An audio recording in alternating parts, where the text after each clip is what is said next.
Hello, everyone, and welcome to this week's edition of Between a Pot and a Hard Place. I'm Stephen Colton. And I am Chris Kirkpatrick. Oh, I'm sorry. I'm just listening to my little tape. That would be cool if it were real. Like you put a little tape in and just... that would be pretty epic. I think actually in the 80s, I believe they made a version of the Soundwave that was a real tape player. No way. I think they did. I mean, they had a standard one about this size, and then I think they made a bigger one that when you transformed into a robot, he didn't look that great, but I think they did. But he played music, which is I think so, yeah. What really mattered. It's like an actual tape deck. Corey's here. Yo. All right. Yay. I've got to say, I'm really excited about what we're talking about today. The second Suicide Squad. Or I call it the real one. The real, okay. So we're going to have some discussion about why you consider it to be the real one. I mean, yeah, I guess, I don't know. It's not the first one wasn't bad, but, I like the second one a lot better. I don't know. Maybe I need to rewatch the first one again before I could really compare the two, but we'll get to that in a little bit. I keep forgetting. Let's go ahead and switch coasts. Woo, there we are. All right. I always forget to do that. Good evening, guys. Good evening. Hey. We are live. Welcome. Yay. Yeah. So we have that to talk about. And we also normally we have Facebook posts. This time you made a post that was like, oh, let's see some cosplay. And there were so many people responding to that. People I'd never even seen in the group before. Right. I was like, let's just focus on this one post this week because, that there was so much there. And I don't think I got every single one of them, but I got a good bit of them. And I thought we could go ahead and maybe start off the show doing that. Yeah. Well, and one of the reasons why I did it, I knew we had so many people in our group that, I don't know why your name comes up as anonymous. I know why it happens. You're probably watching us on the Facebook group. And for some reason, when Facebook does these live broadcasts with a group, it makes you do it differently when you're watching than just doing it from the page stream for some reason. I don't know why. So you have to go in and give it permission and type in this stuff and put your name in and all that. I figured that out when we first tried that, and it was really weird. I don't know why, because the Facebook pages do it just fine. But it's weird. And the groups are weird, and YouTube is fine. I don't know. It's one of those weird things. But we're glad to have you join us here tonight as we're going live. So absolutely, because he's one of the ones that really gives a lot of good posts and keeps good content here. Yeah. I was going to say on the channel, but on the on the show and on the Facebook group. Well, he really does. He really supports us both live and via Facebook. So, and something, yeah.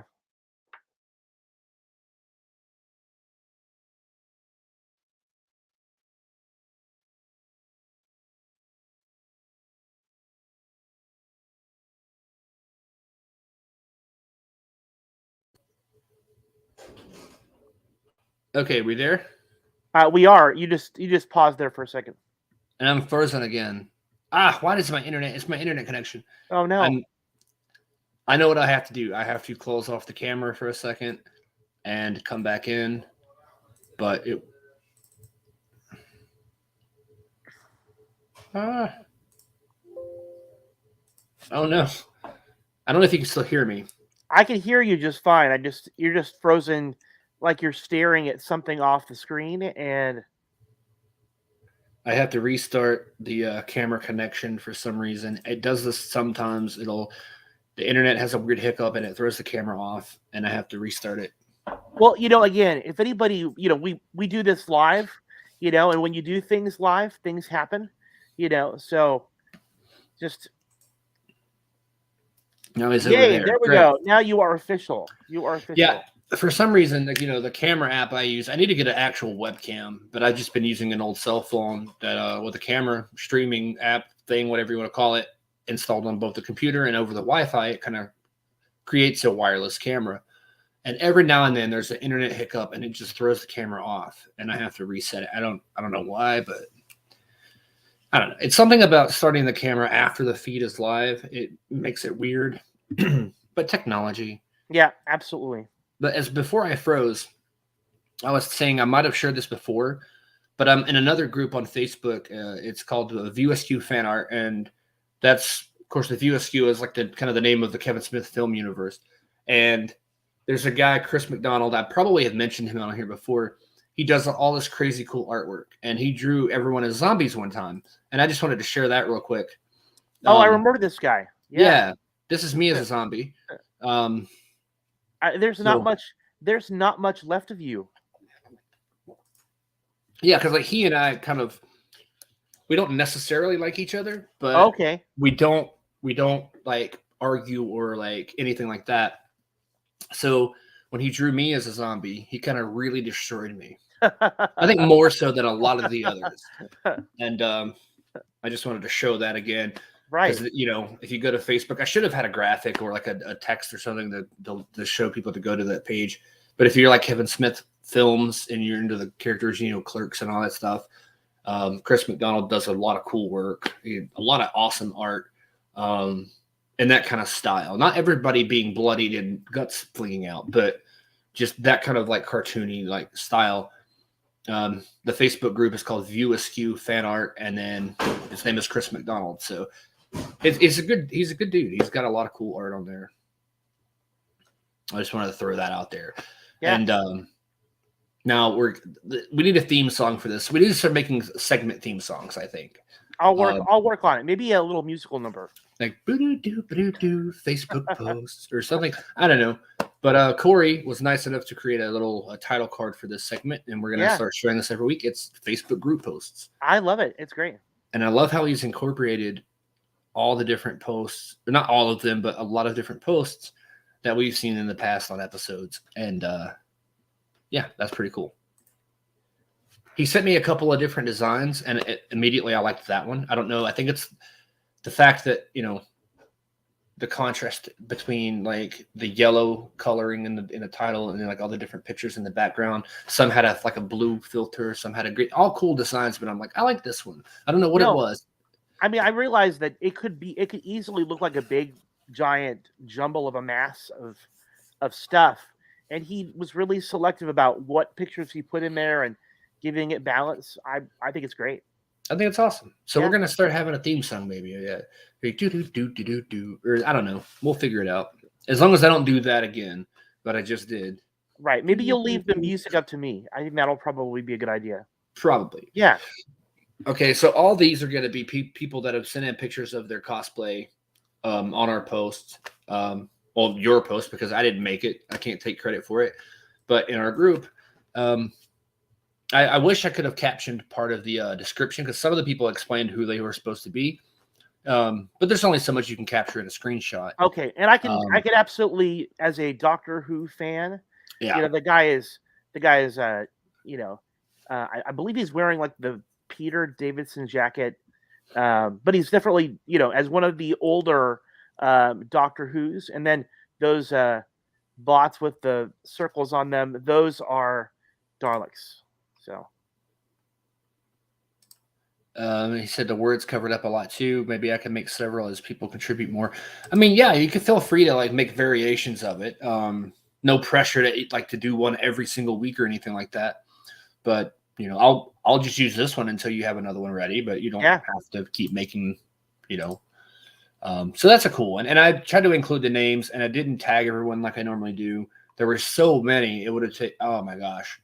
But we'll share a post and maybe in the group to remind everybody and tag them later on to say, hey, you were on this show.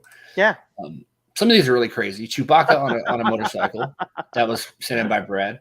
That was quite crazy. I would have thought that he would have had some kind of, hovercraft, land skimmer, speeder kind of thing. But hey, I like a good chopper as much as anybody. Yeah, Chewbacca on a chopper. It works. And that's cool.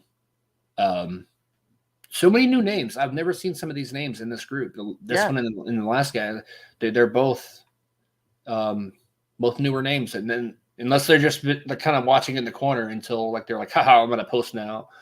Well, I mean, we've got over 1,100 people in our group.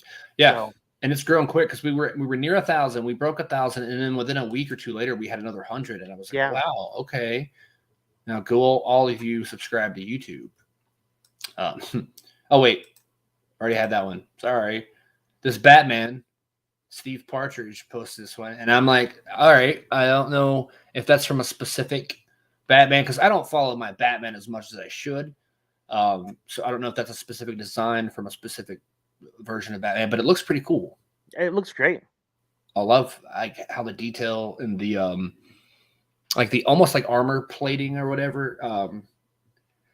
I almost want to say that looks more like one of the not a Christian Bale Batman, but like in that sort of style with the newer style suit.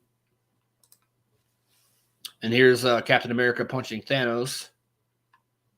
Our good friend Clemente, he posts a lot in the group as well. He's one of the I don't want to call them one of the originals, I guess. I don't know. He's been there for quite some time and posts a lot of stuff on there. Yeah, he's a good guy. I know him in real life, and so I'm glad he's a part of the group.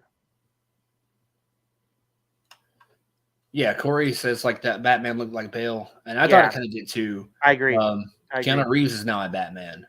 Keanu Reeves is a Batman? I didn't think of that. So yeah, Lucas here, he posts another new name I haven't seen before. This is a different kind of character. I'm like, wait, it took me a minute to realize who it was, and I still can't remember the character's name, but I know who it is in my head. But I don't remember names of characters. Mole Man. That's pretty cool. That's Joe great. Martinez. This one was really cool. There's a few Captain Americas in here. Quite a few. I mean, I don't know if I've gotten every one of them, but he's a popular guy. I think what I like about this one, not only is the Black Widow totally posing, right, but they went as far as to even include like a special ground and background behind it. Yeah, I think that's really neat. That is really cool. I mean, that kind of sells it more, because it looks like a shot straight out of one of the movies. Yeah. Here's Batman, Little Batgirl, sent in by Tyler. Another new name I haven't noticed before. This is awesome too, by the way. Like so many new names posting stuff, and it's super awesome. This Batman is a good Batman. We all know that looks like a style of the. That's very Keaton. Yeah, very much. It's a little bit different, but it's got definitely got that Keaton vibe. Yeah, I will say, I love the fact that he is teaching his daughter young. Yeah. I love that both of my girls are proud geeks like me. So, you teach them young and they're going to enjoy it when they're older. Absolutely. Yeah. Good Doctor Strange here from Joe Hatfield. Another new name. I swear, like half these names I've never seen before, which is awesome because it's like all these new people just pop up. Well, and that was the whole idea too of doing the post was I wanted to engage with some people that maybe we don't normally engage with. Right. And it definitely worked in this case because so many people, cosplay is a good idea. We might want to do this as like a permanent type of thing separate from the Facebook group posts that we usually do because cosplaying every year, and it's coming up to a lot of Comic-Cons. Summertime's coming up, June. I don't know when all the Comic-Cons are, but I know a lot of them are between like May-ish, I guess, through like July, August, September. So yeah, I mean it's a good time of year to start doing that. So we've actually got a local convention coming up in Ontario, and one of my friends had said, "Hey, you guys really should go and set up a table for the podcast there." That would be awesome. I've really thought about it. So I thought about doing that here too. Last year, I think it was in March or so, maybe May, they had a local Comic-Con and it wasn't very big because this is their first year back because they didn't do one in 2020. Right. And then, so it was kind of small. There was a lot of cool Star Wars stuff, a lot of cool Star Wars cosplay. There was it wasn't R2-D2, but it was basically R2-D2, but I don't know all the different droid names. They all look the same, different colors, different versions. So he was running around, beep, boop, boop, boop, boop, and he would go up to kids and like, woo, woo, and the kids would be like, oh my God. And then he would like follow the kids around and course, there was a guy behind him controlling it, but it was still amazing. Yeah. I saw Princess Leia go up there, and a couple of stormtroopers. And Boba Fett was the coolest Boba Fett I've ever seen. He even had like the amplified voice in his helmet, and it was awesome. But yeah, I had thought about trying to set up a table or something. I don't know the cost, or just sit outside and then be like, I'm between a putt and a hard place, outside live from this Comic-Con, and then like that way you don't have to pay them. So who knows? That would be fun. When is that supposed to be, by the way? That one, your local one. Gosh, I think it's either later this month or April. Okay, I was gonna say if it was July, that'd be perfect. We could both go. I know. Maybe. I'm still planning on it. I haven't booked anything yet. I'm still trying to find a good price and find out the perfect week to go and all that kind of thing. But I was looking today, and some of those flights were like $700. I'm like, holy crap! Yeah, that's too much. But then I go to Priceline, and you can get them around the $300 to $400 range. So we'll see what happens. But yeah, moving. $300 or $400 is not bad.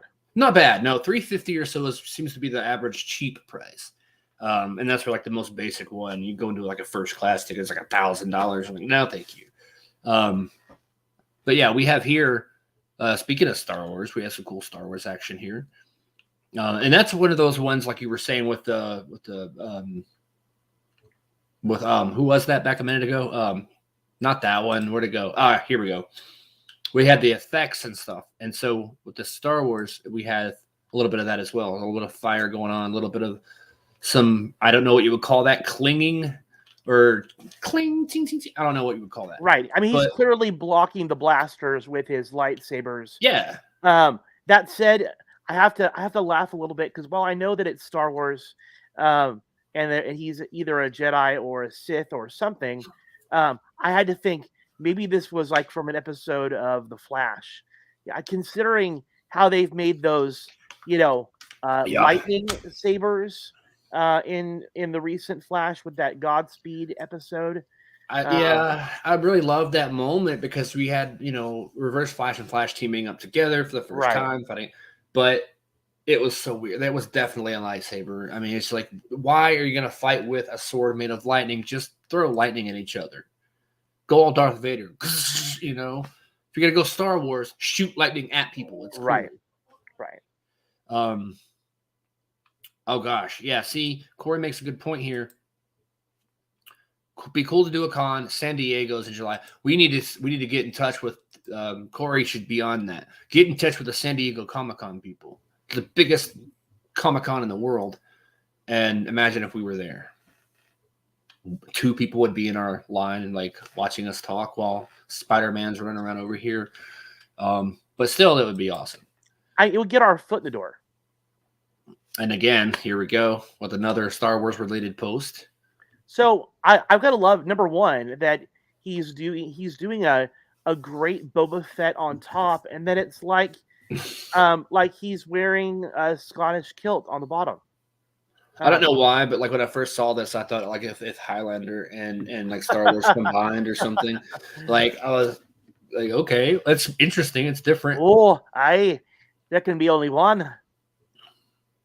Only one there could be. Right. And then he totally has a batlet from Star Trek. So he's like crossing genres and people groups and ethnicities. I love it. I'm gonna find out that it's a plaid shirt tied around his waist or something. But probably it's just like yeah. It's still pretty cool though. I don't know if he was trying to make people mad or just have fun, because it's like there's probably good people out there like, how dare you? That's not supposed to. But I think he's put so much, and clearly he put a lot of work into that costume. I don't think he did it by accident. I think he was just having fun with it. And this one is interesting too, because we get some crossover here. We have Wonder Woman, Captain America, Scarlet Witch, and Supergirl all together. Like, I'm like, okay. A nice little shot too. I know they're just walking up probably towards the building of a Comic-Con, but it almost looks like an action scene, like they're all running to save the day or something. Right. Well, and this is another one from Joanna Flores. Yes, it is. Clearly, she's a part of a cosplay group where they. I mean, now it makes me want to go dress up in a costume and find a bunch of friends to take pictures with. I think that would be awesome. That would be awesome. Yeah. Yeah. I don't know what we would be. Maybe oh gosh, I don't even know. I'm like, what kind of Spider-Man or like Superman? It doesn't really matter. I've always wanted to do it, and I've always wanted to buy a Power Rangers costume, and like get like a custom-made, good show TV quality one, and wear it around at a con. But then the helmet would get so hot, people would be taking it off and walking around with the helmet. Then they know your identity, so it defeats the whole purpose. See, I already know who I would be. I would be Endgame Thor, and because I already look like melted ice cream, so I think that would be perfect for me. Yeah, like the long wig with like the crown or whatever on the top, and just run around. I think I could pull it off. I think what I'll do is I'll be Rocket from Guardians of the Galaxy, but in the meantime, I have to find a raccoon, train him to talk and shoot guns, and then just walk behind him and be his friend, and it'll still count as a cosplay. You know what you could do is you could do like a Jeff Dunham kind of thing and have like a puppet and like you're holding Rocket, right? Yeah, like let me down. Get your hand out of my butt. Something like that. Right. Probably not. All right, we've got a Ghostbuster. Yeah. And this one is cool because it's Tom Katarski. I think I pronounced that right. And I do not pronounce last names usually because I'm bad at it, but that seems like the right way to say it. And if you look on his suit, it's actually got his name, so it's a fully customed like Ghostbuster suit, which I think is really cool. Because a lot of people dress up, they just put like, oh, it's Stans or Spangler or whatever, but he's got his real name on there, so I think that's pretty awesome. Yeah, great. Another Captain America. I think that's cool. I like that shield. It's got both shields here. Captain America is probably one of the most popular characters, it seems like, overall, plus in this whole thread of people posting, but they've all been great. See, if I did Captain America, it would just be like a blue t-shirt with like a star with like white tape. And I'd be like, hey, I'm Captain America. But these people put effort into their costumes, really good quality. And speaking of good quality, this is one of my favorites that I saw as Wolverine. That is quite the Wolverine costume. Yeah. And when you realize that we never got the yellow, brown, black version of Wolverine in the movies. So what made me mad about those movies and that whole point was we see Wolverine on the train at the end of, was it the first movie, the second movie? I don't remember. But he opens this briefcase and it's like the suit. You see the yellow headpiece and the black. It looks just like the cartoon or the 90s style suit. Never turned it on, but never put it on. And that, like, why even show us the suit if he's not going to use it? I'm fine if he doesn't use it, but don't show it and then not use it. Just made no sense. Clearly they were saving it for this guy to go and I guess. Unless they had plans to use it and then change their minds. I don't know. This one is awesome. Another one from the same guy. I believe, yep. Same dude. We have a lot going on here. I love his Captain Britain. Yeah. I think that looks awesome. Yeah, he's also doing a really good Red Hood. And then we have Batman. I think that one's a little bit dark. You can tell it's definitely DC. You can barely see it. And at the bottom, the same Batman, I think. And it's awesome. Like, this guy does some good cosplay. I think I like the Wolverine is one of my favorites, but that Red Hood is pretty awesome. Yeah, it's great. I gotta say, it's amazing. And Jack Asbury here with a Batman. Batman and Captain America, I think, are two of the most like popular ones. And then, like it's the coolest to cosplay as.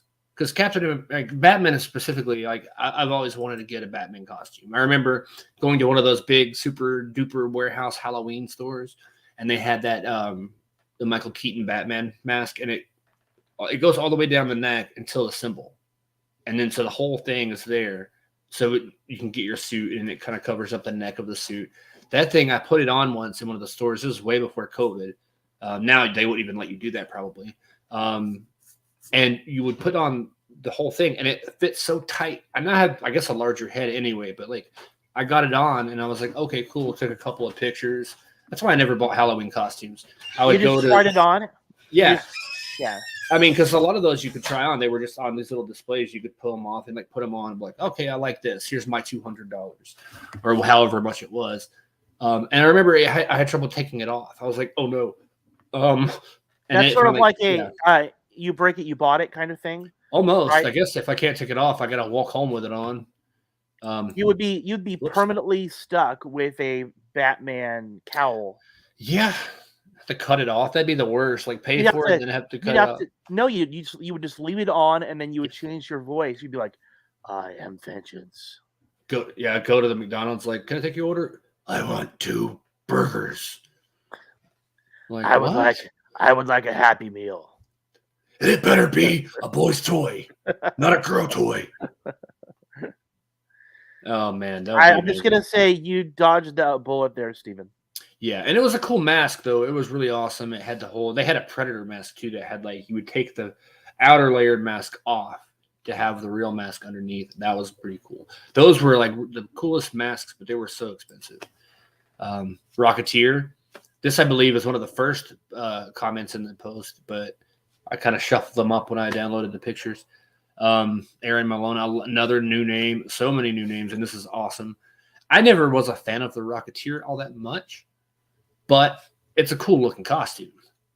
Right. Really I mean, it's very throwbacky. I mean, I think that it has a very classic look to it. I remember the movie. I just the idea that a person could, fly. I think that is really the novelty of it. And then if you think about it too, in the movie, the Rocketeer himself was cosplay because did he steal the outfit from somebody else and put it on and was like, ah ha ha, and then starts doing it. And that's great.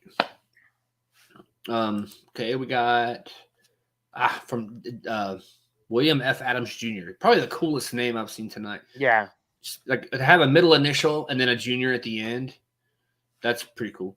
But yeah, I believe that's from Dexter. And I never watched that show that much, so I don't know much about it, but I kind of understood. Of course, I know some of these because a lot of people, when they posted, they described in their post in the comment what it was. But I couldn't capture all of that in one screenshot. So I kind of just wanted to include the actual image and their name, at least. But I think it's pretty cool. It would have been cooler to have. Okay, he has got a little bit of blood, it looks like, on there. And on the face shield here, I didn't notice that at first, but he's got some on there too. I'm sure that if you wanted one with more blood, he would have been happy to oblige. I think it would have been cool. And then the last one we have here is a Spider-Man. Which I love Spider-Man. He's one of my favorite characters. Always has been. I don't know why. I remember being a kid and watching the 90s cartoon and then Tobey Maguire's movie. I'm like, yeah, that's real Spider-Man. So kind of a cool thing, Gary Prudhoe, I believe he's actually a professional Spider-Man. Okay. I think he does parties. I was going to say, because this looks like a really good Spider-Man. It is. And I think he's got multiple costumes from different eras. This one looks more like a Tom Holland. I noticed because it's got Tom Holland's emblem on it, but it's more blue than what his has been. Unless this might be the newer Tom Holland Spider-Man suit that we see at the end of No Way Home. But still, it's a pretty awesome looking it's great suit. And then here's me as a zombie again. Just guts blown out, no arms, one leg, just enough to hobble away, no brains, just completely destroyed. But yeah, that's some pretty cool cosplay. The closest I've ever had to actually cosplaying was I bought this Spider-Man mask, and I've worn it on here a couple of times, and that's all I had. I had that in my pocket at the local Comic-Con a year ago, and I was going to put it on, but I'm like, all these people have really cool costumes on, and I'm going to walk around with this like stupid little cloth Spider-Man mask. Like, hey, how much is that action figure? Like, if I can't do it right, why go there? Why? I think you still could have had fun. You know, I have not done much cosplay either, but one Halloween, a bunch of kids at my school had come to me and said, "Hey, Mr. Kirkpatrick, we'd love you to work in our haunted house. We want you to dress up as a scary clown." And so I said, "All right, you guys want me to be a scary clown? I'll be a scary clown." And so my daughter, my youngest daughter, Amber, loves makeup. She loves doing special effect kind of makeup. Like you can get bullet holes or wounds or blood effects and that kind of stuff, scars and everything else. And so she spent, no kidding, she spent 2 hours turning me into the Joker. Where, you know, the white face paint, the smeared lipstick, the green hair. It was pretty amazing. I believe I've actually seen a picture of that. I think you have one posted on Facebook somewhere. I do. Because I remember seeing that at some point. I was a little bit surprised that it didn't pop up in this. So, yeah, I didn't think about that. Like I'd completely forgotten about that picture, and then you mentioned that just now, and I was like, "Oh man, I should have like gone back and found that," because I always come up with everything else for some reason. The time you were in NSYNC, I found that picture from that Teen Bop magazine. I mean, as much as I tried to hide it. Yeah, I think that guy stole your idea. I think you created the first boy band, and then he was like, "Oh, you know what? Let me tell my friend Justin Timberlake and our other friends that aren't important enough to name. We're gonna do this band, and we're gonna steal that guy's idea and his name and everything. But I don't want to be the main guy. I'll just be the background guy, so nobody can tell. No, it's me. Maybe he got a lot of letters from like school boards and stuff in his mailbox, and was like, "What in the world is going on with this?" I mean, if he wants to tackle parent conferences and all that kind of stuff, he can have it. Corey mentions that the Joker picture is on our YouTube banner. It really is. And it really is. I know I had seen it recently. So if you're on YouTube right now, you can look up at the top of our channel banner and see it somewhere. But it's so tiny. It's such a tiny picture, though. It is. We need to find it for next week and then put it in here. I know it exists somewhere. I've got to find it. And but yeah, so our main topic tonight is going to be about the Suicide Squad, because I recently got a 4K TV and I was looking for 4K content to watch. And of course, 4K Blu-rays are like $30 million. So I was like, oh, that's rough. And I noticed on the digital movie store that Suicide Squad was $10. I'm like, $10 for a 4K digital? Okay, sure. I don't have to have it. I'd like to have physical copies to like be able to just look at and like pull out and appreciate. But now digital content is starting to have bonus features as well. And that was my big thing about buying Blu-rays and now 4K Blu-rays, because all the bonus content. Now, if the digital ones are going to have that, I'm not against buying digital content now. I'm like, okay, if I can see everything I want to see, then I'll go ahead and get this version. Plus, it's cheaper. Yeah. So, and I watched it, but I didn't know if you wanted to kind of talk about a little bit of like maybe, because I think Legends just ended or it's about to end, but we have Flash coming up next week. And I didn't know if there's anything we want to mention. I know we're going to mainly focus on Suicide Squad, but I didn't know if we wanted to mention anything. I feel like this entire broadcast is really supposed to be focused on Suicide Squad. Just a quick reminder, though, to watch Superman and Lois. I got a new ticker here. Don't forget to watch The Flash, returning Wednesday, March 9th on the CW. This Wednesday on the CW. Yeah. And Superman and Lois every Tuesday night. Right. I'm more than happy for us to go and do like the big recap episode next week. That would work. Yeah, we can catch up on Legends and Superman and Lois and all that stuff. So Suicide Squad, you had said, did you say the real one earlier? What was the exact? I'm trying to point at it, but I can't. I said it's the real one. I said this one is the real one. I mean, even the poster looks really cool. I mean, you've got Peacemaker here, which I love Peacemaker now that I've actually seen him. I haven't seen the show, but I've seen him in the movie. Then you have Bloodsport.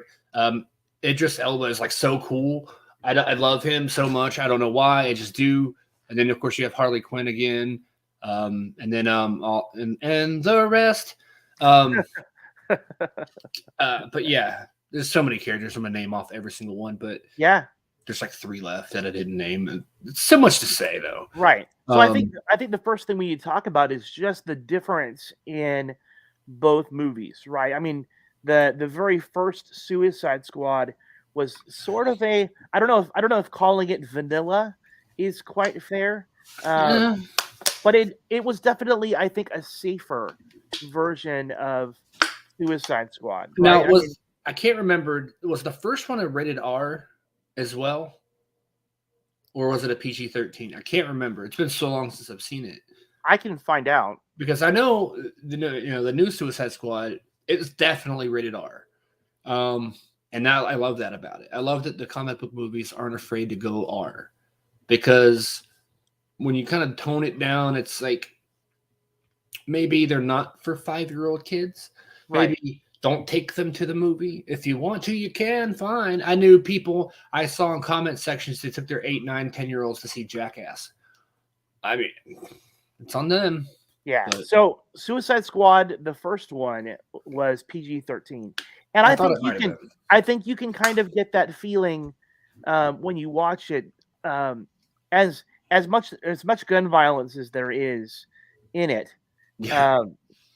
I still think it kind of played things a little bit safe as far as the movie was concerned. And as far as the villain, Enchantress, in my family, Enchantress is a little bit of a joke as far as a villain. So not our favorite, though we still enjoyed it, but it kind of in a different way. Yeah, you could definitely see the tone, the difference in tone and everything in the new one versus the first one. And I like how they didn't cling too much to the original movie and they didn't completely ignore it. They kind of ignored it without ignoring it. They didn't go, hey, remember that last thing? Remember? Okay, here's a new one. They were just like, oh, hey, yeah, Harley's back. Oh, Amanda Waller's here. They just kind of continued on. And they didn't really focus too much one way or the other, which I liked. I was afraid it was going to be too much of a reboot or too much of a sequel.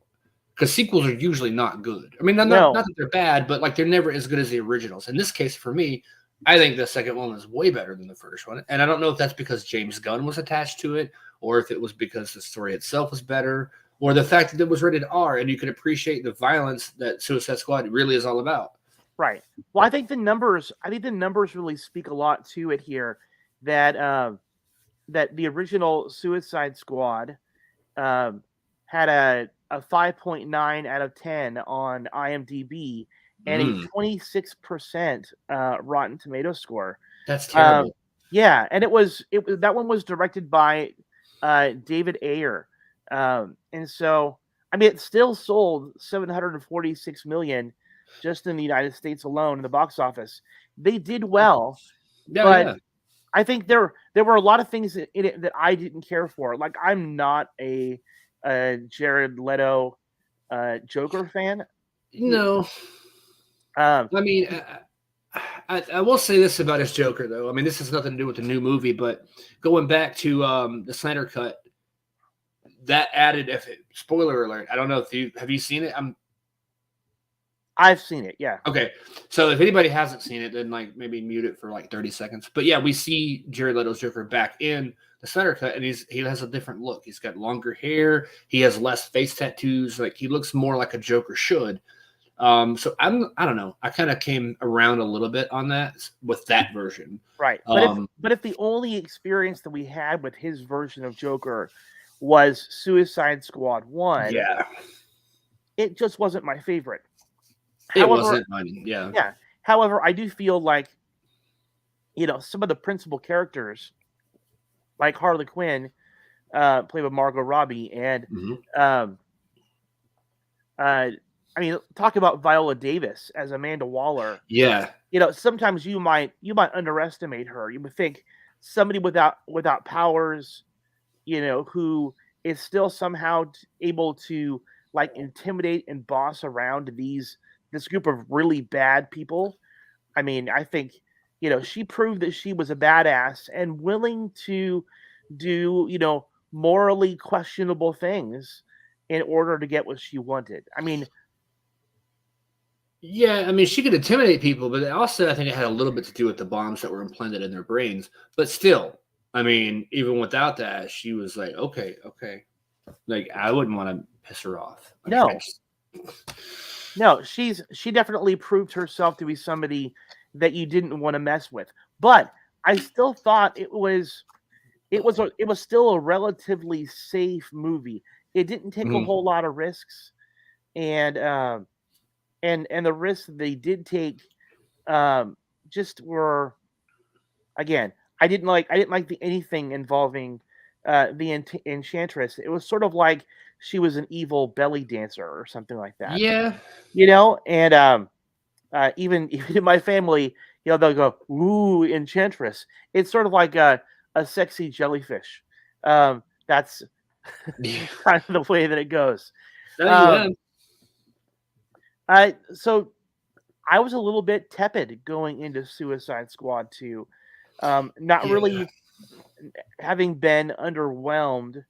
I think sometimes we know what to expect. I like James Gunn and what he's done. Mm-hmm. I've really enjoyed his work as far as with Guardians of the Galaxy. So I thought it was going to go that route, but apparently DC gave James Gunn carte blanche to literally kick the door down and do whatever the hell he wanted. And I'm so glad that he did. That said, I think that Suicide Squad 1 is not controversial. Most people thought it was just kind of mid. But I find that for Suicide Squad 2, it's very controversial. People either absolutely love it or they completely hate it. There's not a lot of people in the middle, I feel like, when it comes to Suicide Squad 2. And so I really want to talk about that here tonight. Yeah. I mean, I loved it because, like you were saying, like the huge difference. And you could definitely tell there was something special and good about this one. And I'm sure there's like 13 people in the world that go, well, the first one was better. They ruined it. But they would be wrong. Right. I mean, the numbers. Yeah. I know. The numbers alone on the movie, I think, really speak for itself, right? Yeah. We have this one scored a 7.2 out of 10 on the IMDb, so it did, 2 points higher than the original one did, and it got a Rotten Tomatoes score of 90%. I do think good. It is. It's pretty good. I do think that it suffered because of it coming out during COVID. Yeah, and didn't they do a kind of like streaming service, like HBO Max or something like that? And I don't know if it was exclusive on digital or streaming, or if they had like one of the deals where you had theatrical and streaming at the same time. I don't know. I mean, it was released back in August of 2021. So a lot of places were still, I think, shut down. I think so. At that point. So and I think it had gotten delayed too. Like you said, like it had gotten pushed back. So it already, same with Ghostbusters Afterlife, they got pushed back like a year. Right. And it just, so many movies. And despite that, though, I mean, it still did pretty good, I thought. I think they did really great. I think one of the crazy parts of it is the game that James Gunn and the writers played on the audience, because you went into it and you knew that there were some really big names that were a part of it, people that you would automatically recognize, and you would say, oh, we're gonna get a lot of them, right? For example, I was thinking about like Pete Davidson. He's really well known from his time on Saturday Night Live, and he played Blackguard. I think who else? We had Nathan Fillion. Yeah, I didn't even realize he was in it at first. Until later, I was like, hey, wait a minute. But that entire first team that gets decimated on Corto Maltese, right? I mean, you don't realize that as a group, they're meant to be the distraction, while the other group, ends up kind of taking the island by surprise. But even Michael Rooker, who played Savant, he had also been Mary Poppins in Guardians of the Galaxy. I know. But he was there. Even Weasel, the guy who played Weasel, I didn't know that until tonight, was played by Sean Gunn, who is James, the director's brother, and he had also been in Guardians of the Galaxy as a member of the Reavers. So And then King Shark too. I mean, I know we're getting ahead of it, but like Sylvester Stallone. Right. I don't think you would automatically look at King Shark and think, "Oh, there's Rocky," right? Yeah. But he definitely provided the voice. I think that's one of the examples of how in both Guardians of the Galaxy and in Suicide Squad, where they used, I think, really well-known actors to voice characters that don't say much. Like, Right. You got King Shark here, and then I was thinking about, who was the guy who voiced Groot? Vin Diesel. Vin Diesel. Yeah. To me, it was a very similar kind of decision that you take these very well respected, established actors, and you give them characters that don't have many lines.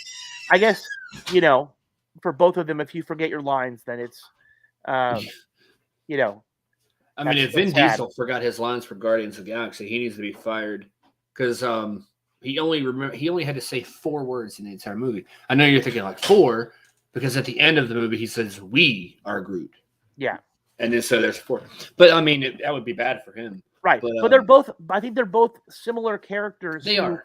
Maybe walking into the movie, you never thought that you would fall in love with a tree, and I think that for me, same thing. That I walked into that movie and had no idea that I would really sympathize and grow to love King Shark the way that I did. Because I noticed that's one of the things about the movie that kind of stuck out. And I don't know if I liked it or didn't like it, but he seemed to be pretty dumb.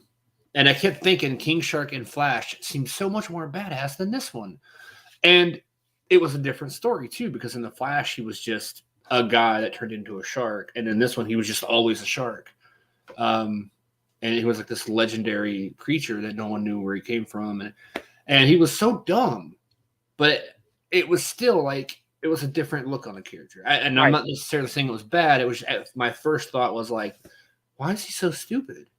But then we see throughout the movie like it works. It's not a bad thing. I think the movie needed to have some characters who you could sympathize with, as dangerous and lethal as King Shark is. There was also a very simple, childlike quality about him too. One thing he reminded me of a lot was Drax from Guardians of the Galaxy, right? Because he was kind of dumb, but yet like one of the toughest of all the team, and there was a lot of similarities and that I saw between Guardians of the Galaxy and the Suicide Squad. Right. I think that definitely, James Gunn was hired to create that similar kind of aesthetic that had served him well, Shark Force. Right.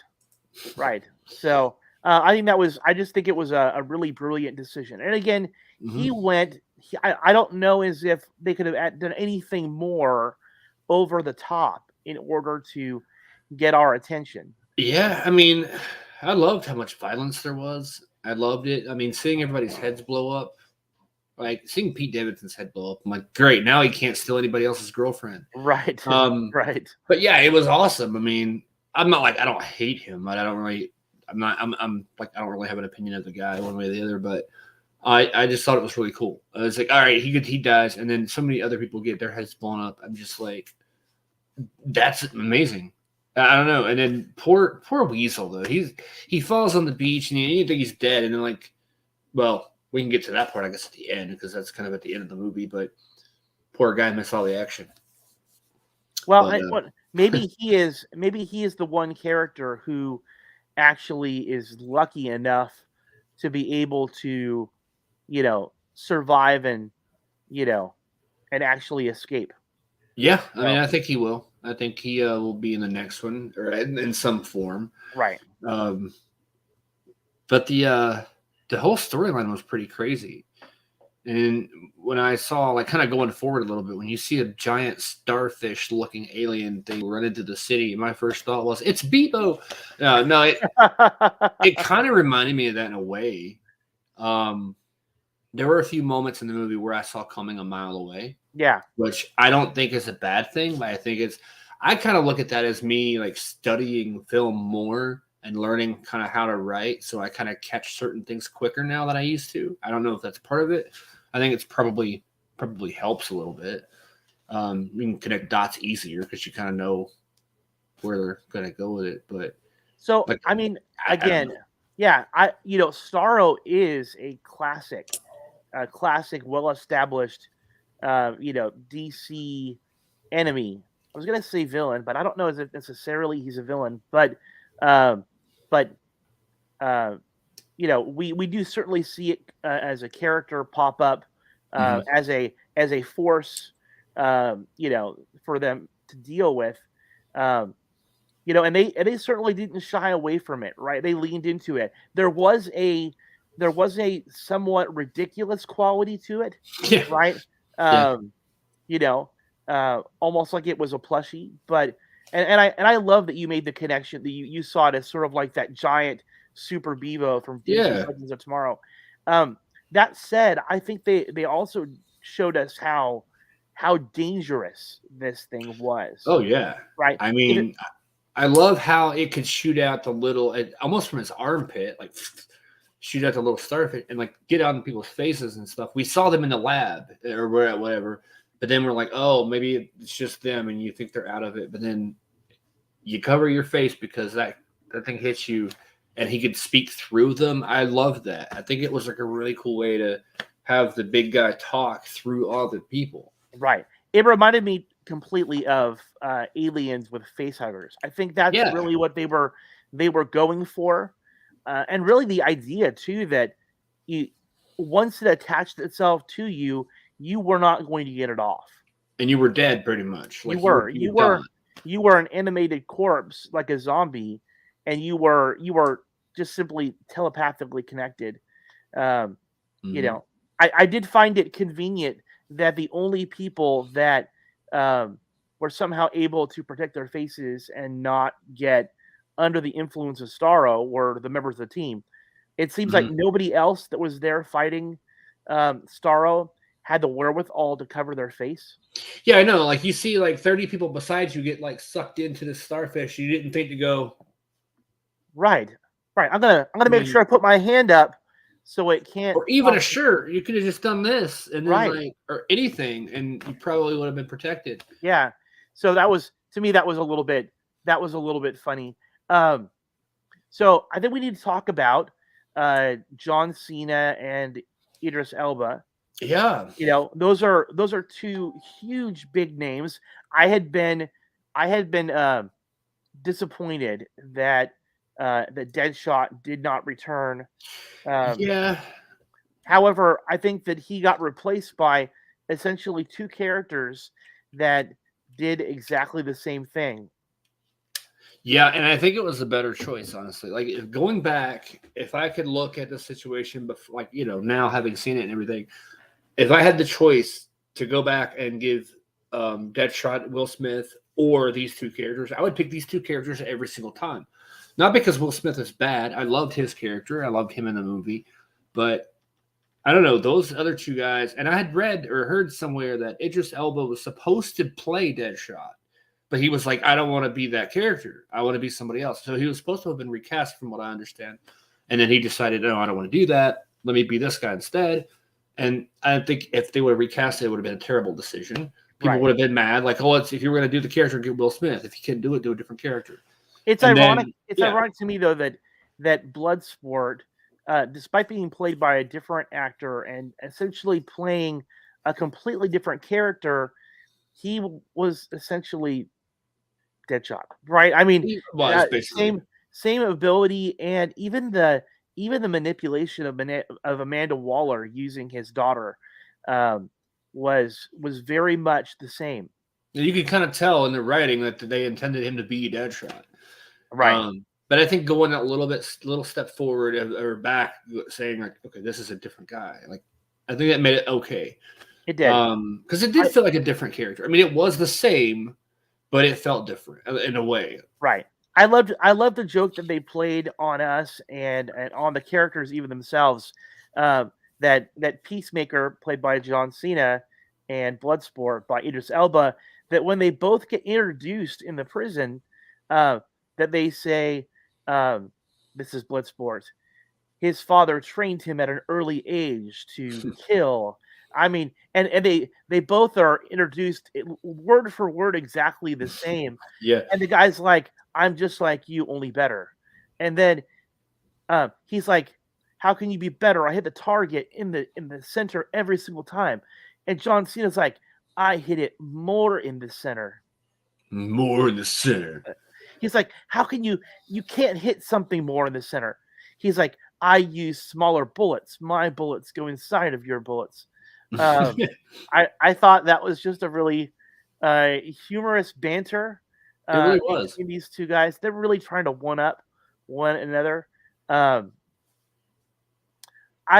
think for me, the weird part about John Cena, I had always seen him in more wholesome roles. I don't know if that makes sense.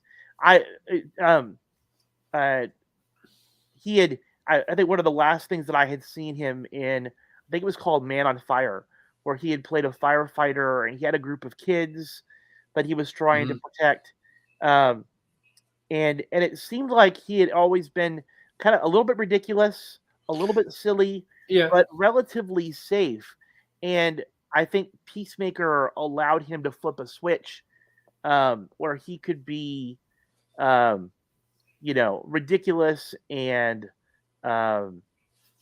sexual and over the top. And I think I think it certainly fit.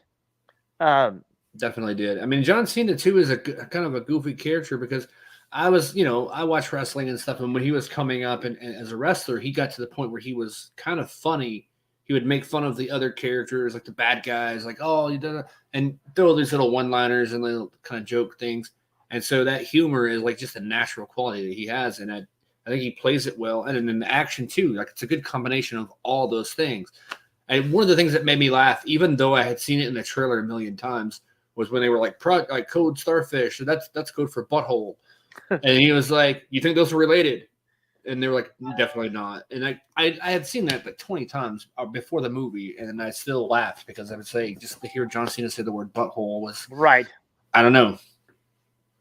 Kind of like I think even John Cena going and explaining his morality, right? He's got a name like Peacemaker, and you would think like he's got a guitar playing Kumbaya, and he says, I desire peace more than anything, and I don't care who I have to kill in order to get it.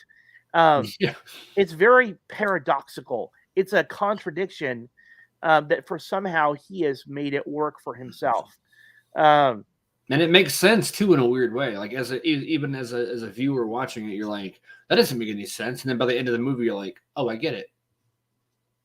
Yeah, I mean, that's kind of how I felt anyway. I love his character too. Like just going through from the beginning of the movie to the end, how he kind of like sticks to this. Like, this is my mission. I have to do it no matter what. Like, he doesn't really have a thought. He just goes and does what he thinks he has to do. He does. I mean, I think that for everybody, out of everybody that was there, Peacemaker is the one character who he, even to the end, was willing to do anything and kill anyone in order to achieve his objective.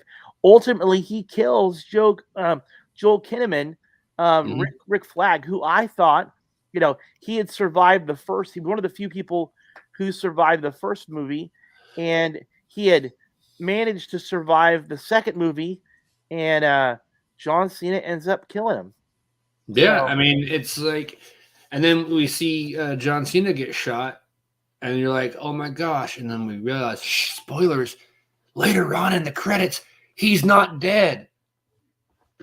I really thought, like, because when I first saw the movie, I saw him get shot. I thought he was dead. He looked dead. And the movie goes off. It's all peaceful. And then I'm like, I know there's a credit scene. I know it's coming. And I knew the Peacemaker show existed. But I hadn't seen that show yet, so I didn't know the timeline. I had assumed, okay, well, it's probably a prequel to or set before the Suicide Squad. And then, so that was kind of a surprise to me. Like, I didn't know that he was going to come back to life, basically. Right. The Peacemaker show it immediately follows the movie. right? Okay, that's pretty cool. So in a rather humorous way, the Suicide Squad #2 is really the setup for the Peacemaker show. And so, um, again, if you like John Cena in this role, if you like the kind of the crass kind of humor and over the top nature, then you're gonna love Peacemaker, the TV show. Um, some of the side characters that maybe you don't think about a whole lot. Um, of course, Amanda Waller pops up in the new show. Of course, she had to come in. Um, but even that group of like IT people that you see who are calling the shots, the one who they decided that they're not going to let Amanda Waller kill off the team. That's one of my favorite moments of the whole movie, where she takes that golf club and just like whop right on the back of the head and like knocks her down. I'm just like, yes. So one of the things is we don't necessarily see Amanda Waller get her revenge. We know that she's not going to let that stand. But in the Peacemaker TV show, we see ultimately what happens to that team, and they are given a fate worse than death at Amanda Waller's hands. They are assigned to manage Peacemaker, and so they have to somehow focus him and reel him in and achieve the objective. And it's great. So I know that I kind of went out there and give a little bit of a spoiler, but I want you to see much. I think it's more of a setup than a spoiler, because like that seems like something you would read in a synopsis or something like that. You don't know; it doesn't tell you the ending or like how they get there. It just kind of tells you like what's about to happen and how you're going to start the journey. And now that I know all about that and seen Suicide Squad, I really need to watch that show. You really do. I want to more than I ever have now. I'm going to be honest and tell you that when I first watched the first couple of episodes of Peacemaker, I wasn't really sold on it. But Corey kind of forced me to sit down. He and I binged it until like 2:00 in the morning, and ended up really enjoying it a lot more than I thought I was going to. So I felt the same way about Daredevil when I first watched it a few years ago. I was like, ugh. And then like you were telling me watch it, and now that I actually had gotten into it, I love that show. So I kind of see where you're coming from on that. Yeah. So I think we've talked about a couple of the characters. The one character that I think has always stolen the show in many ways is Margot Robbie as Harley Quinn. Yeah, I'll see her again here. Yeah, talk about brilliant casting. And I think sometimes I worry that she is so over the top and so good at what she does that we might get tired of her. We saw her in it's way better than Harry Potter. I mean, I love Harry Potter. They're not really comparable at all. Yeah, it's like comparing watermelon to fried chicken. It's like, yeah. I mean, they go together. They go together, but I'm not gonna choose between them. Well, I'll take fried chicken all the time. I would probably take chicken over watermelon. I would too. But I feel like Margot Robbie has really figured out that character, and that strange balance in how they've written her and how she acts her out, where she's crazy, and yet there are these flashes of brilliance that come out of her. Right? I think that is something that I've always liked about her. So.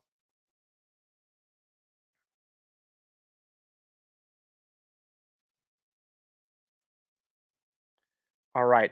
I know that you've frozen up here again.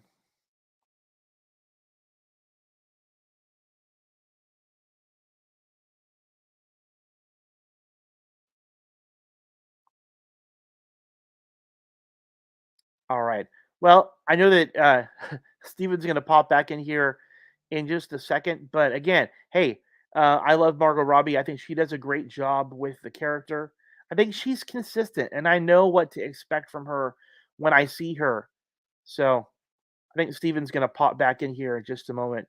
I think for me, one of the things that I really found myself surprised by were the characters that I didn't think that I was going to like, and yet, or just wasn't familiar with. Um, Daniella Melchior. She plays Ratcatcher 2. I had not been familiar with the character at all, and I think she probably was one of my favorites. Oh, and you're back. I don't know what happened there. It kicked me completely out. Well, I kept going. In your honor. So I was talking about, yes, fried chicken is the peacemaker. Yeah. Again, I'm not here to, cause a divide in the fandom here, but you just can't compare Peacemaker and Harry Potter. I was talking about Ratcatcher though. Okay. Who I think that she becomes really the heart and soul of the team. Mm-hmm. And for me watching it, there was this point where I'm like, what on earth is she doing on this group of murderers and misfits? She's kind and sweet and empathetic, and it didn't seem fair that this person with a genuine heart ends up being on this kill squad. Anyway, she totally won me over. She did, and I don't know, even though the rat didn't talk, like her little main pet rat, he reminded me a lot of Rocket from another comparison from Guardians, because, he had a little animal that ran around and helped. And then you had like the big goofy guy that ran around and did stuff. And then you had, oh gosh, I don't know who else, but yeah, I did like her a lot though. I love the rat thing, and like what kind of power, like that's so cool to be able to like, okay, let me control rats of all things. Yeah, it's weird, but definitely cool. And the rat kept waving at everybody. He's like, is that rat waving at me? Like, I think he is. Like, he's over there like, yay. Just like, that's if I saw a rat waving at me, I probably would kind of freak out a little bit too. You would lose your mind. You would absolutely lose your mind. I think that the idea that Idris Elba's Bloodsport was terrified by rats, I thought that was hilarious. That was like the funny little runner there, and it's like, and you see at the end too that he like, it's sitting on his leg, and he's just like, it starts to pet it, and then he's like, oh, and then the fear kind of goes away.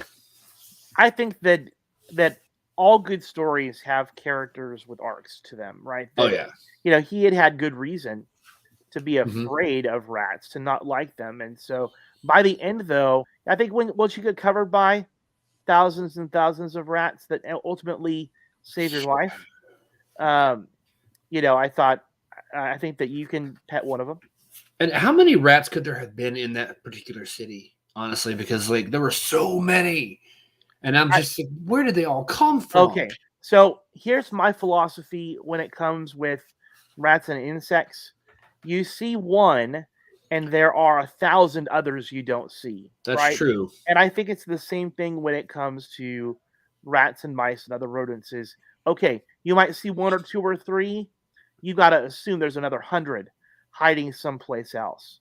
And this is Corto Maltese, which is, clearly very, like there's a lot of urban squalor. There's a lot of poverty, and so with poverty and squalor and destitution, comes issues about cleanliness and health, and that's a good point. So there was no shortage of rats for her to be able to control and manipulate. I don't know why they didn't just try that to begin with, though. And I was kind of wanting one of the starfish things to hit a rat and then have the rat stand up and be like, "You are not defeating me." That would have been amazing. I don't know why I would have wanted that, but it would have been cool. For me, the most obvious thing in the entire movie was that big giant eyeball smack dab in the middle of Sorrow. Yes. I was just like, if there's a vulnerability on that thing, it's right there. Hit him in the eye. And that's the mile away thing that I saw, because like what, an hour before that happens, you see Harley Quinn like holding the spear thing, and she's like, I don't know what I'm supposed to do with it. Oh well, la la la la. And then as soon as I see that thing has an eye, I'm like, there it is. And then she's like, I've now found my cosmic purpose for being here. Right? And I knew, like, she would go into the eye. It was cool. The way it kind of happened and ended, whatever, like, that was a little bit different. I didn't think she'd be swimming in the eyeball and all that kind of stuff, but I knew that eyeball was going to get pierced. Like you said, it was basically a bullseye when it popped up. Right. There were some interesting moments where James Gunn made some I think very bold choices, right? Like there is Harley Quinn. She's in this, I guess, in the embassy. She's that guy wants to be romantically involved with her, and she ultimately kills him because he sends this red flag of being okay with killing children. But then she single-handedly fights her way out of the building out to the street. Mm-hmm. But instead of showing all the blood and guts and gore, wherever she strikes somebody and kills them, it spurts like flower petals. Yeah, right. I like that. It reminded me a lot of what was that? We saw it in, what was that movie? I think, I remembered something too, but I don't know what it was. The Kingsman. It's okay.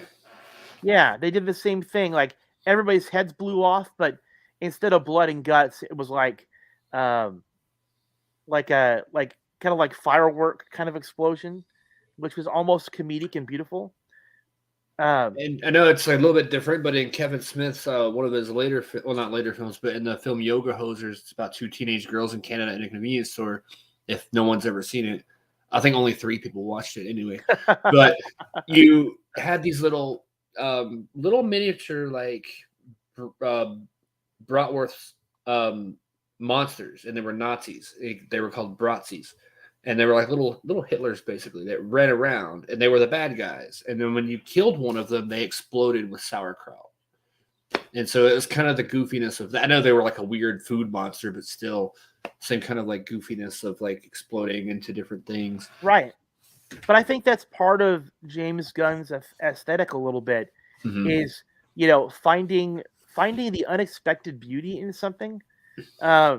Even when Harley Quinn takes the javelin and pierces through the eyeball of Starro, and then the rats come pouring through the opening and start chewing things apart, there is still this really weird kind of beautiful moment. If rats chewing the retina and all of the optic nerves inside of Starro's eye, if that could be considered to be beautiful, he did it.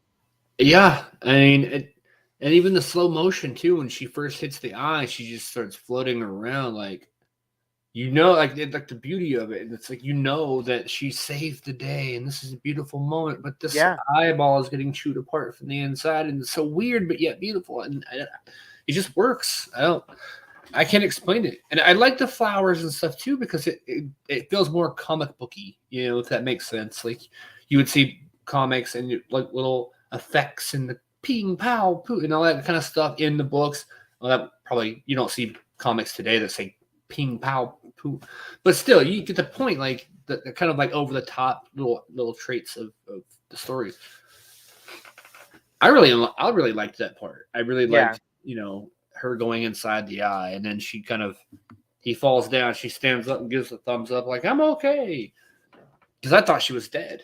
I thought she was dead at that point whenever, if not from like being, I don't know, burned by some kind of weird alien eyeball acid or whatever, then the impact of falling down, like, because he's like this gigantic 100-foot whatever thing, but she came out of it okay.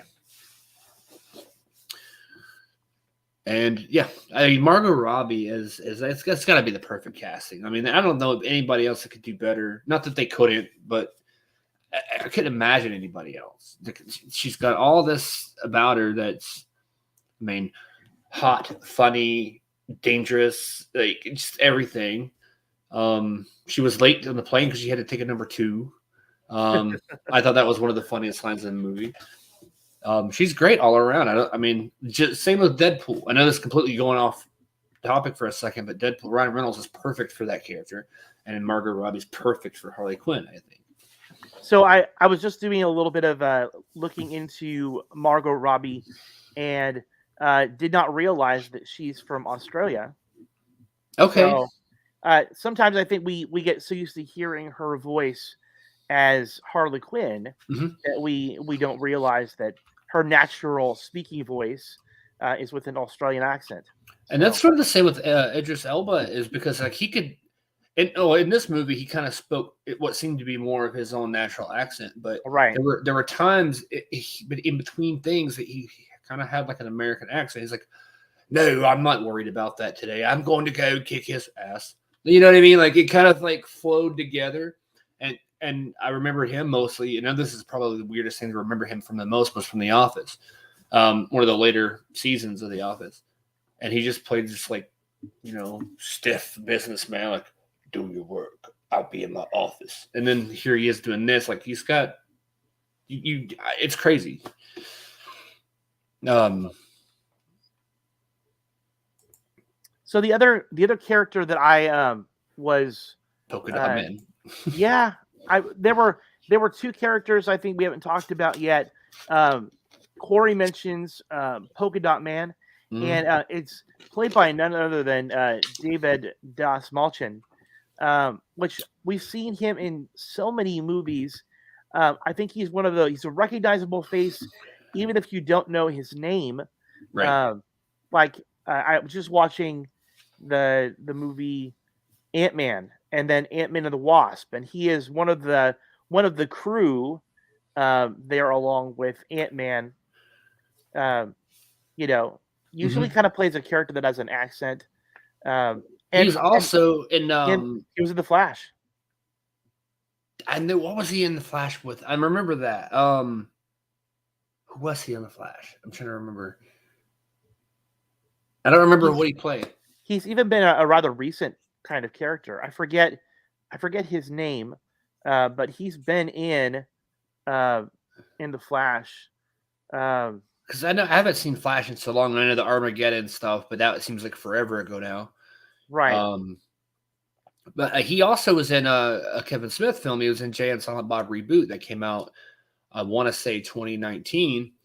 And I have that. I own that movie as well. But he played a cop in the beginning of the movie. He had like one scene, and he kills it. He's funny. He's a super funny guy. And I can remember his face from The Flash, but I just can't remember exactly what he did. Oh, wasn't he the what was that guy's name? The magic guy. I can't remember his name though. Yeah, he definitely did the magic.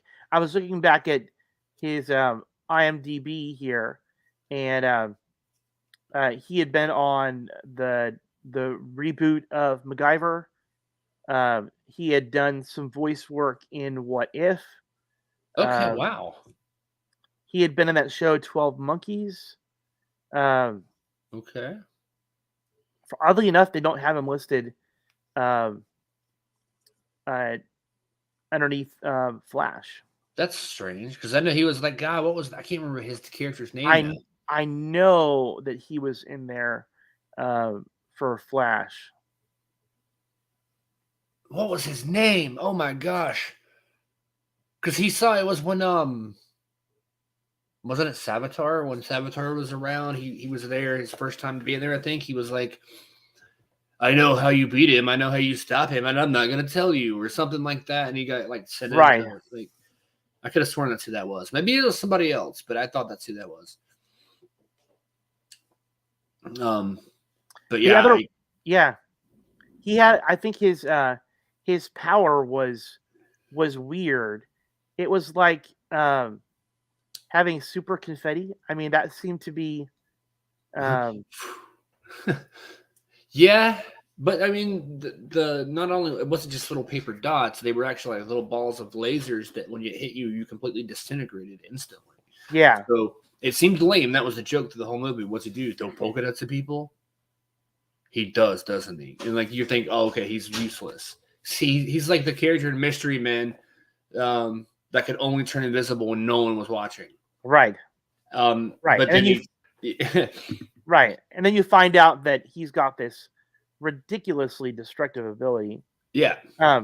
Yeah, and you realize, like, had he aimed for the eye of Starro instead of just for one of the legs, probably could have killed it. Didn't think about that. I know. I'm going to talk about a character that we haven't spoken about yet, the Thinker. Yeah.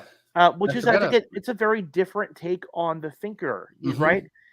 We were familiar with the Thinker from what we saw of him in The Flash. And I think it was a different character too, like a different guy's, like the identity, his like real name. I think was a different character completely. It's very possible. I'm very, very familiar with Peter Capaldi, who had acted him. He always plays an intelligent kind of person, and so I'm not surprised. And I think he did a good job. I wish that he had gotten maybe some more screen time. But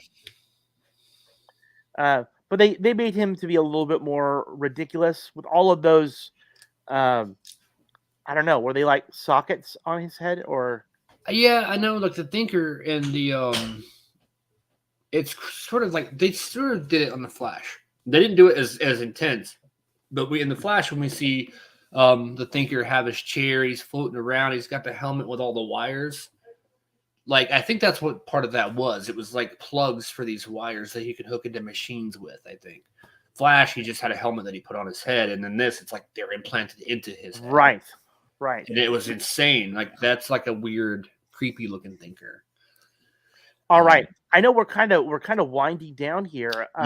What I want to kind of find if you were to give this movie a rating, and then who is your favorite character in the movie? Oh my gosh. I mean, I probably would go, if I could have a 5, I'd probably say a 4. Because I don't want to say it's perfect, because there's not many things that you can say are perfect, but a little of the cheesiness, like, okay, like why didn't he shoot polka dots to the eye? And you saw like the spear in the eye coming, like little things like that kind of maybe pulled it back from a perfect rating for me. Otherwise, it's great. I wasn't bored at all. It was entertaining the entire time. My favorite character, I mean, I would say Polka Dot Man's mom, but no, because she's everywhere. That's your mother. That was a great moment. Part of me wants to say Harley Quinn still. I don't know. I don't know if it's because like she's fun to look at or what it is, but I think maybe I'm more familiar with her character because she kind of carried over from the other one. But it's definitely not Weasel. I'd have to, if I had to pick, I would probably have to say Harley Quinn. Yeah, for me, though I like different characters for different reasons, and I have to give King Shark an honorable mention in my opinion. Friend. Right. I enjoyed King Shark a lot more than I thought that I would. Yeah. However, my favorite character in the movie absolutely was Ratcatcher. I thought that she was sweet. I think that made her, in my opinion, stand out on the team. It really did. And ultimately, she was the one, despite a lack of firepower, they would not have won without her. That's true. That is true. That's a good point. The rat was a pretty good part of it too. But, I think she had the most emotion. She had the most like that type of like heart behind her character. Probably the most growth too, I would think. I don't know. Maybe I'm just biased with Margot Robbie because I'm like, Margot Robbie. You're welcome to have your opinions as as they are. But I was like, oh yeah, you're right. And then I'm like, hey, wait a minute. Right. I give it and I take it away. But no, I mean, I think that there are a lot of great characters in here, and forcing you to pick one out of all of them, it's tough. After we spend an entire episode talking about all of them, maybe not be fair. However, she was the one I think that just stood out to me, that I had I think a lot of it had been that I didn't know who she was going into it, and yet she had completely won me over by the end. So that's what I like about it.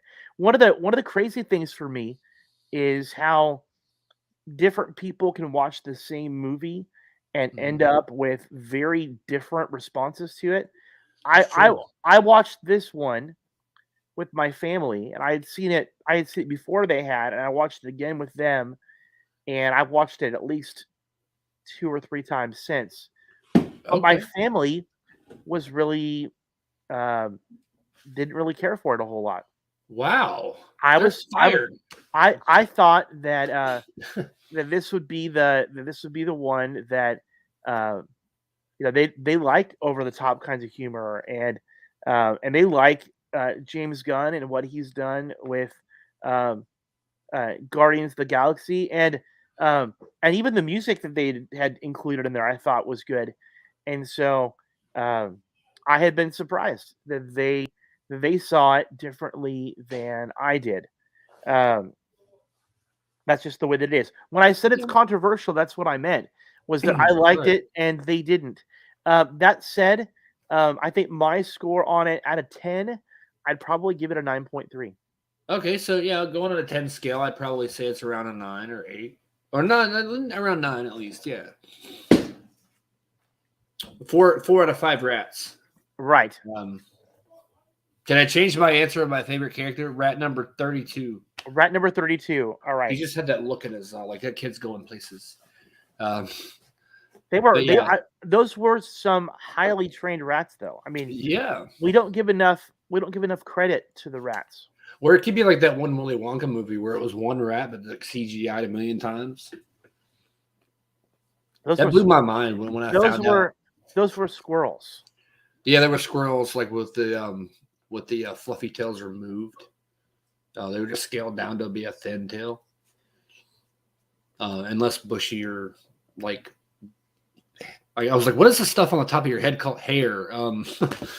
Wow, but yeah, I really did love the movie. I like it better than the first one. I really do. I mean, I don't know. No, I think it's probably my favorite DC movie. Okay. Now, talking about favorite DC movies. One of the movies that's just come out that I really, really want to see and hopefully talk about on this show is The Batman. The Batman. And I think I might be going this Tuesday to watch it. Okay. I believe because my uncle, like, he goes to movies with people he works with. They typically go on Tuesdays because it's like a cheaper day to go. It's cheaper on that day for us too. And I think it might be like just a across the board kind of thing with theaters in general. Like Tuesdays is like they all met and it's like, okay, we're the National Committee for Movie Theaters. And right. Tuesday is the day. Because also, who goes to the movies on Tuesdays? I don't know. In the middle of the day, like at like 3 o'clock. Well, 3 is not the middle of the day, but yeah, still like early afternoon, mid afternoon. Nobody really does. I think I went to Jackass at like 5 p.m. and it was still like a $9 matinee. Like, so they go to movies on Tuesdays, and I watched Ghostbusters Afterlife with them. Like, I met up with them there and watched that. So I think he talked about going Tuesday to watch The Batman. So if so, I probably will go to. All right. And spoil the movie. I'll live tweet it. No, I won't do that. I'll get kicked out of the theater before I do that. But so I'm hoping that if you and I both get a chance to watch the movie here this week, then we could talk about it a little bit. Yeah. Next Sunday. Yeah, definitely. I mean, I hope we can both watch it by then, because that would be cool. I mean, I'm excited to see it. I've heard different things, honestly. People that have seen it already, because it came out 2 days ago on Friday, and I've heard from some people that say this is their favorite Batman ever, and then I've heard people say that like it wasn't the best ever. It was like their least favorite. So I don't know. It's hard to say. So I don't know who you're talking to. I've got so many people who are saying that this is out of all of the DC content that's out there, that this is one of the better movies. Like maybe maybe not the top one, but like the second the best that's out there. Well, this person, one person, it was a friend I had on Facebook. They reviewed it, and they said that, like, it wasn't their favorite movie, but they liked it better than the Chris Nolan movies. Okay, and see, for me, the Chris Nolan movies were a pretty high bar. I loved what they did with Batman Begins and The Dark Knight and The Dark Knight Rises. I thought those were brilliant. This person, I think, is more of a diehard Tim Burton fan. So I think it was like the Batman and Batman Returns is like his top 2 favorites ever. And then, right. I mean, I think that what they had done, especially with the Michael Keaton Batman movies, again, I liked them, and I think they were creating a different kind of aesthetic. But I enjoyed the realistic, gritty kind of quality of the Chris Nolan films. I thought that was really great. That said, I will be honest and say that I poked some fun at Robert Pattinson and his time on Twilight. I made fun about the wondering if Batman sparkles, but I'm Batman. Again, watch me sparkle. Right. People seem to really have embraced him as both Bruce Wayne and as Batman. Yeah. And then we know this one features Catwoman, played by none other than Zoe Kravitz. Yeah. If you're not aware, Zoe Kravitz, both of her parents are well established and well known in celebrity circles. Her father, Lenny Kravitz, very, very highly respected, and then her mother was on the Cosby Show as one of the kids. Okay, yeah. So she's got quite the pedigree. She seems pretty cool. Yeah. Yeah. I'm looking forward. I think I posted about this on our group page earlier that for me, Michelle Pfeiffer has been my favorite movie version of Catwoman. Absolutely. A lot of people are fans of the original Eartha Kitt from the Adam West era. Halle Berry all the way, best one ever. Oh God! No, I'm just kidding. Somebody had made a comment about no Halle Berry love, and while I've liked Halle Berry in other things, her Catwoman is not one of them. Yeah, I don't know if it's her fault necessarily, but it's still just not a good movie. I mean, unfortunately, she becomes the face of that train wreck. It's like the Bat equivalent of Ghostbusters 2016. It really is. I mean, and it's not again. I don't think it's her fault, but it wasn't good. Yeah, I mean, I think that what we've learned is there's no rescuing a bad script, right? You can take a great actress and you can take a great character, but if they're poorly written, then there's nothing you're going to do to save it. It's true. There's really nothing you can do to save it. But yeah, Michelle Pfeiffer has to be my favorite too, honestly, because it's like, come on. It just, that dark look, the white, the makeup, even though it gets me stuck in one of those mind loops, like, how did she die and become a doesn't matter. Like, just accept it. She's super cat power. Just deal with it. Maybe if I get chewed up by like 30 cats, I can become a cat man. Meow. Like, I don't know. It'd be weird to see me running around in a skin tight black suit. It would be disturbing, Steven. Yeah, dark eyes and like light skin. Like, and I just start hissing at people, and it's just like, yeah. Right. You'd be man pussy. Wow. Yeah. I mean, right. Yeah. What can you say to that? I know. I think. Thank you for watching. I know. Right. Yeah. I'm sorry. Still, that was a really terrible joke. I should not have said that.